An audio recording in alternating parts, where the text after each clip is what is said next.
Welcome to The Jump. I'm just so happy today, gentlemen. Look who is next to me. I am Rachel Nichols, alongside 8-time All-Star Vince Carter, 7-time champion Robert Horry, and yes, 7-time All-Star LaMarcus Aldridge will join us later in the show, so lots of basketball knowledge going on today. First, though, there are a lot of common life advice expressions out there. You know, don't cry over spilt milk, or no pain, no gain, or be careful what you wish for. That last one is particularly old. It first appeared in Aesop's Fables more than 2,000 years ago. And it's the moral to a story about an old man who's so exhausted doing his work, he wishes for death to just come and take him. Of course, he's then not so excited when a big, tall, grim Reaper dude with a cape and a giant sickle actually shows up, which is basically the position the Clippers find themselves in now. Remember the shenanigans that LA pulled in the end of the regular season? How in a truly spectacular display of tanking, the Clippers rested half their roster and possibly several ball boys so they could maneuver to the number 4 spot in the standings. While the Clippers never publicly acknowledged why they did it, it sure seemed like they were trying to avoid the possibility of a first-round matchup with the Lakers. And hey, you can at least see what their logic might have been. The Clips' journey last season from title favorite to bubble flameout created enormous pressure to go deep into the postseason this year. So if they instead lost in the first round to, of all teams, the franchise down the hall, it would have been an absolute disaster. So instead, they tanked and positioned themselves to play Dallas, which seemed a bit odd considering the Mavericks not only have Luka Doncic, but also that Dallas beat the Clippers by 51 points earlier this season. But anyway, that's what they did, and it has turned into, yep, an absolute disaster, as last night the Clippers walked off their own home court down 2-0. Watch Doncic in the first quarter here, treating the LA double team just like a bunch of very tall group of traffic cones as he weaves his way there toward the hoop. Still, the Clippers showed plenty of fight at the start, too. Kawhi Leonard dropped 30 in the first half alone, the most productive half of postseason basketball he has ever played, which is something, right, for a 2-time Finals MVP and a 2-time champ. Paul George opened the game by nailing his first 3 shots. He also put Kristaps Porzingis on roller skates here. I mean, that's just mean. He'd finished with 17 first-half points, which is all well and good, except basketball games have 2 halves. And it was the Mavericks who ratcheted up their intensity as the night wore on. Doncic had little trouble hunting for matchups. Poor Ivica Zubac. I mean, ooh. But he also had no trouble going right at the Clippers' best defenders. Watch him go against Kawhi here. Patrick Mahomes, who was courtside and knows a thing or two about throwing bombs, he approves. Then just a couple minutes later, Luka again, the little tribute to Dirk Nowitzki, who was also in the crowd last night. Yeah, that's just disrespectful. Dallas would jump out to a 14-point lead, and while the Clippers were able to tighten that again in the game's final minutes, they never actually threatened to win. Tim Hardaway Jr. put the final nail in LA's coffin with this beauty. And Dallas, who has been absolutely shooting the lights out in this series, is now heading home in firm command of this matchup.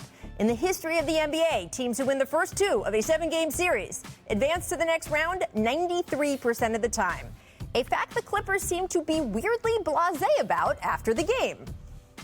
I'm not concerned. Like I said, they got to win 4 games, and you come in on a opposing team's floor and you play. There's no pressure on you to make shots because you're supposed to, you just try to come in and steal a game or steal 2 games. But now they got to go home and try to keep up the same shooting. So it's easy to come on the road and do that when there's no pressure on you. So we'll see in Game 3. We got to rise to the occasion. Fact of the matter is, if we don't, we're done for. But there's no level of concern. I mean, we just got to play our game. We got to play through this. We got to incorporate our defense. Luka's gonna get his touches. We just got to do a better job defensively of just quieting everyone else. No level of concern. Look, it's certainly possible for the Clippers to still pull this series out. We've seen teams do it before. But boy, are they off to a rough start here. And it's hard not to feel like it's their own fault. They asked for the guy with the giant sickle. I mean, jumper. And they sure got him. Be careful what you wish for. All right, so Vince, Ty Lue, Paul George, they're not concerned. I saw your face. Yes, and I saw my face. How do you feel? There should be some concern, okay, for sure. I mean, you didn't play well. You didn't get a win at home. So now you're going to a confident Dallas Mavericks on the road. And I don't get it. I don't get it. A lot needs to happen. Defensively, they need to make shots. Mm-hmm. You can't have Luka go for 38, 39, and Tim Hardaway Jr. and company play well as also. You have to pick your poison. You know, for me, I'm saying like we're not worried. They had no pressure. This is a playoffs. This is not a regular season game. There's pressure by both sides of the team. Now they're going home. You got to think about this. Clippers had no fans.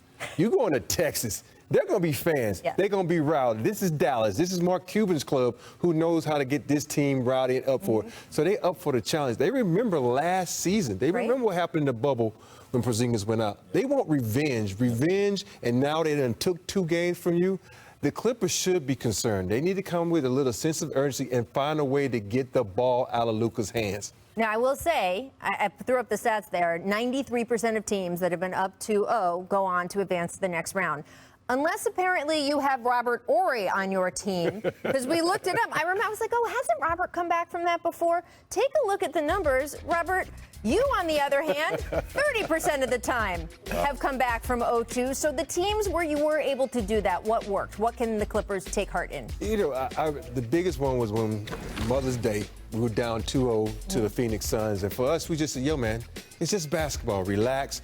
Play the game like it's supposed to be, play hard, and don't worry about anything. We're down, we're not supposed to win this series, and next thing you know, we get hot and we win a couple of series. You know, even with the Utah Jazz series, there's a lot of those series where it also helps when you have a guy like Hakeem Olajuwon on your team. Yeah. You can get on his back and say, take us to the promised land. But overall, we just came together and said, man, let's just go out here and play hard, and whatever happens, happens. You can't worry about the other team. You got to worry about yourself and your defensive schemes and what you need to do on that end. Can I ask you a question, though?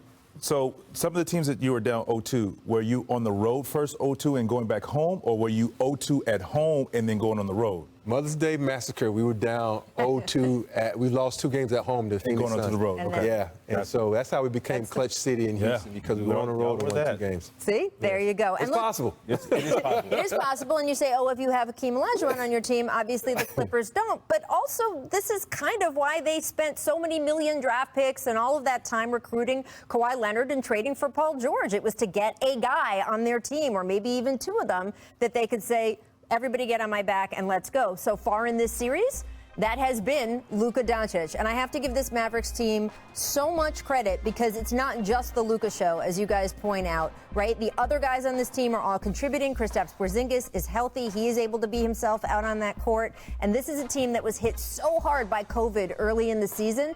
They had guys stranded for like 2 weeks at a hotel in Denver because they weren't allowed to leave their rooms when they tested positive on a road trip. So it has been a very disruptive season, and yet here they are, possibly pulling off the hugest upset of the first round. Now let's move over to the other team in Los Angeles, the Lakers.